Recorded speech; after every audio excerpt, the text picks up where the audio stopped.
जानबूझकर अलग अलग आवाजें आ रही हैं और सुप्रीम कोर्ट को निशाना बनाया जा रहा है। नहीं, कोर्ट कानून कैसे बनाएगा?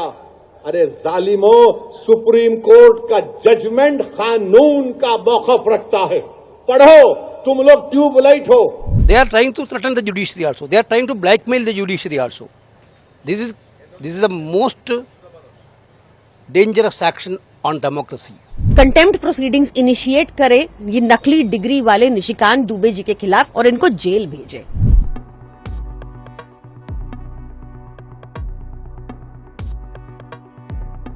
सुप्रीम कोर्ट को कमजोर करने में लगे हुए हैं।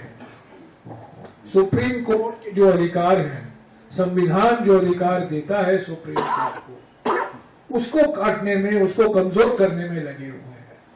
संवैधानिक पदाधिकारी भी सुप्रीम कोर्ट के खिलाफ बोल रहे हैं, मंत्री भी सुप्रीम कोर्ट के खिलाफ बोल रहे हैं, सांसद भी, बीजेपी के सांसद भी अभी सुप्रीम कोर्ट के खिलाफ बोलने में लगे हुए हैं, क्योंकि सुप्रीम कोर्ट एक ही बात कह रही है, जब आप कानून बनाते हैं संविधान के बेसिक स्ट्रक्चर के खिलाफ मत जाइए। अगर संविधान के खिलाफ है तो इस कानून को हम स्वीकार नहीं कर सकते। कांग्रेस पार्टी चाहती है कि सुप्रीम कोर्ट इंडिपेंडेंट हो, पूरी तरीके से स्वतंत्र हो, निष्पक्ष हो और जो अधिकार उनको संविधान ने दिया है उसका पूरा सम्मान करना चाहिए। पर यह बिल्कुल साफ है कि एक जानबूझकर अलग अलग आवाजें आ रही हैं और सुप्रीम कोर्ट को निशाना बनाया जा रहा है, क्योंकि सुप्रीम कोर्ट कई मुद्दों पर, इलेक्ट्रल बॉन्ड लीजिए, अब ये वक्फ का मुद्दा आया है, इलेक्शन कमीशन का मुद्दा भी लंबित है सुप्रीम कोर्ट में। कई ऐसे मुद्दे हैं जहां सुप्रीम कोर्ट ने कहा है कि जो सरकार ने किया है वो गैर संवैधानिक है, वो संविधान के खिलाफ। नहीं, कोर्ट कानून कैसे बनाएगा? अरे जालिमों, सुप्रीम कोर्ट का जजमेंट कानून का मौकफ रखता है। पढ़ो, तुम लोग ट्यूबलाइट हो, तुम लोग थम्स अप हो। तुम्हारे दिमाग में एक ही बात बैठा हुआ है, नहीं मोदी है तो खुदा है। अरे खुदा था, है और रहेगा उसी का नाम। आइन है और रहेगा, मगर इस तरह धमकी देना अदालत को, और फिर गवर्नर प्रेसिडेंट को बोल रहे हैं, उनको बोल रहे हैं अगर नहीं करे तो कानून बन जाएगा। अरे 142 क्या है प्यारे?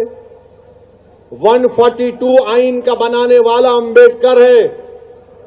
अंबेडकर में तुम्हारे से ज्यादा दूरअंदेशी थी। आप ये बोल रहे हैं कैसा बनाए, वो कैसा बनाए, हम ऐसा कर देंगे।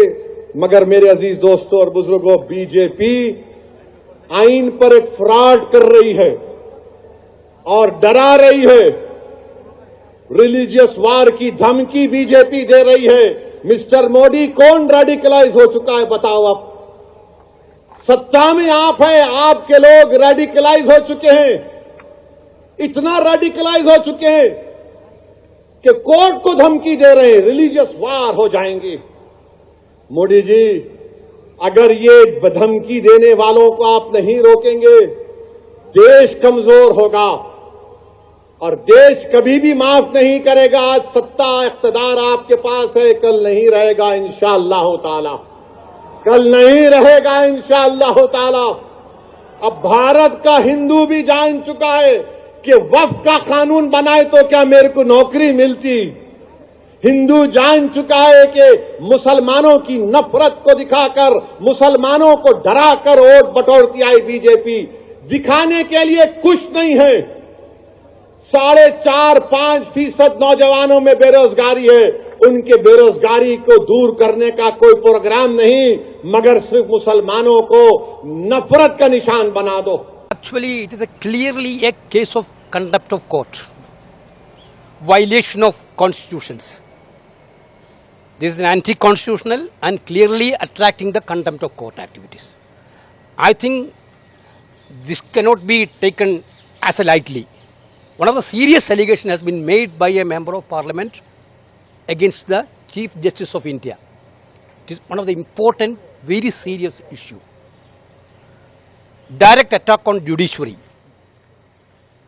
If this type of attack we never seen. Therefore, I think Honorable Speaker has to take action on these things. And court also has to take action on these things. Because this is clearly a contempt of court. Because now you have to understand, they are trying to threaten the judiciary also. They are trying to threaten the judiciary also. They are trying to blackmail the judiciary also. This is the most dangerous action on democracy. We have to understand that. And same way, the persons sitting in the higher authorities also doing the same way. बेहद ही घटिया टिप्पणी की है उन्होंने।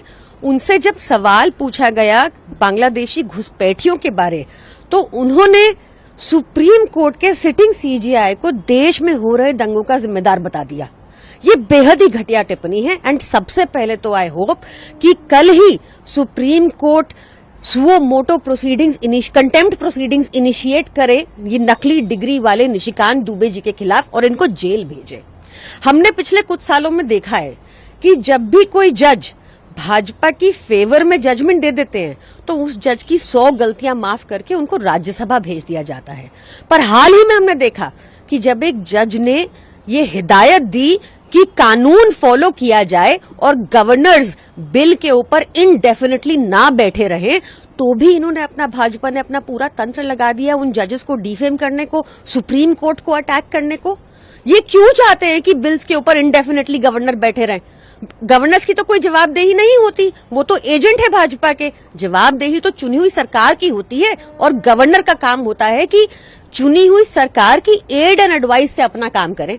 पर नहीं, भाजपा के चुने हुए गवर्नर्स को इलेक्टेड सरकारों द्वारा दिए गए बिल्स के ऊपर इनडेफिनेटली बैठना है ताकि जनता के काम रोक सके।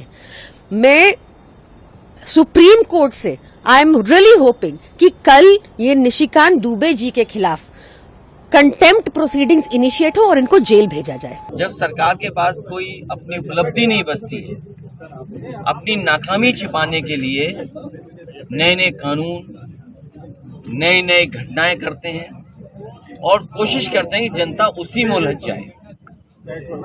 आज सुप्रीम कोर्ट पे हमें भरोसा है कि वक्फ बिल पर जो भावना से, जिस जन भावना से सुप्रीम कोर्ट सुन रहा है, हमें उम्मीद है भारत सरकार ने और खासकर भारतीय जनता पार्टी ने जो फैसले लिए सदन में, क्योंकि बहुमत है उनका, बहुमत पास तो कर लिया, लेकिन लोकतंत्र में हमें भरोसा है सुप्रीम कोर्ट पर कि वक्फ बिल में जो देश के मुसलमान भाई चाहते हैं उनके पक्ष में फैसला होगा। और केवल समाजवादी पार्टी नहीं, देश के तमाम संगठन और सभी दल और व्यक्तिगत रूप से भी कई लोगों ने कोर्ट में ले जाकर के अपनी बात रखने का काम शुरू किया। जहां तक चुनाव है, ये जो दिखाई दे रहा है आपको, भारतीय जनता पार्टी घबराई हुई दिख रही है, क्योंकि इनके पास महंगाई का जवाब नहीं है। डीजल पेट्रोल महंगा हो गया, नौकरी रोजगार है नहीं। किसान जब अपनी फसल की कीमत मांग रहा है, और आप देखिए गेहूं कट रहा है पूरे उत्तर प्रदेश में, पहली सरकार ये होगी जो पाबंदी लगा रही है कि इससे ऊपर आप गेहूं नहीं खरीद सकते। कहीं दुनिया में आपने सोचा होगा कि पाबंदी लगेगी? आप जो कंपटीशन होना चाहिए जिससे हमारे किसानों को कीमत अच्छी मिल जाती है, वो तो आड़तिया लोग लगे हुए हैं, थोड़ा बहुत प्रयास कर रहे हैं, कीमत मिल रही है किसान को। अगर सरकार चाहती तो इस समय गेहूं की कीमत सरकार चाहती तो और ज्यादा अच्छी मिलती किसान को। अंततः आड़तियों के माध्यम से बड़े बड़े सेठों पर ये गेहूं जा रहा है।